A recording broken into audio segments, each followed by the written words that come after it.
Un ouragan arrive, un futur sénateur du RDPC jure d'envoyer Amougou Bellinga à Kondangui. Jean-Pierre Amougou Bellinga par ici, Jean-Pierre Amougou Bellinga par là.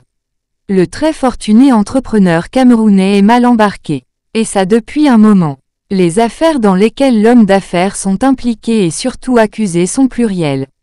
Du scandale des impôts au détournement des lignes budgétaires de l'État en passant par le meurtre du jeune Brian Fombor pour arriver à l'enlèvement récent du journaliste Martinez Zogo, Jean-Pierre Amougou Bellinga a tout ce qu'il faut dans son CV pour aller visiter Kondangui pendant de longues années selon plusieurs observateurs. La disparition soudaine de Zogo peut être la goutte d'eau qui va déborder le vase. Et alors que les élections sénatoriales de mars 2023 approchent à grands pas, un candidat fait déjà de l'arrestation de Jean-Pierre Amougou Bellinga une promesse de campagne. Il est du parti du Rassemblement démocratique du peuple camerounais, RDPC. Ma décision de devenir sénateur est principalement motivée par ma détermination farouche d'envoyer définitivement le bandit à col blanc et criminel économique Jean-Pierre Amougou Bellinga en prison. Serge Christian Ekodo, le candidat de la MEFU et Afamba pour le compte du RDPC vient de lancer les hostilités.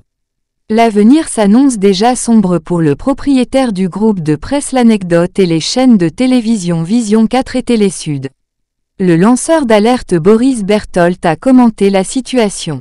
Il encourage son compatriote à joindre l'acte à la parole parce que Jean-Pierre Amougou Bellinga a franchi la ligne rouge depuis longtemps maintenant. Voici un qui n'est pas allé par 404 chemin. J'ai toujours soutenu le Zomloa et vous me l'avez souvent reproché.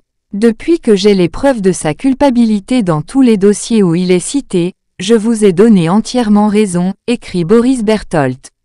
Jean-Pierre Amougou Bellinga, le combat que le peuple camerounais est en train d'engager contre toi est juste. Fini tes dérives ostentatoires avec notre argent.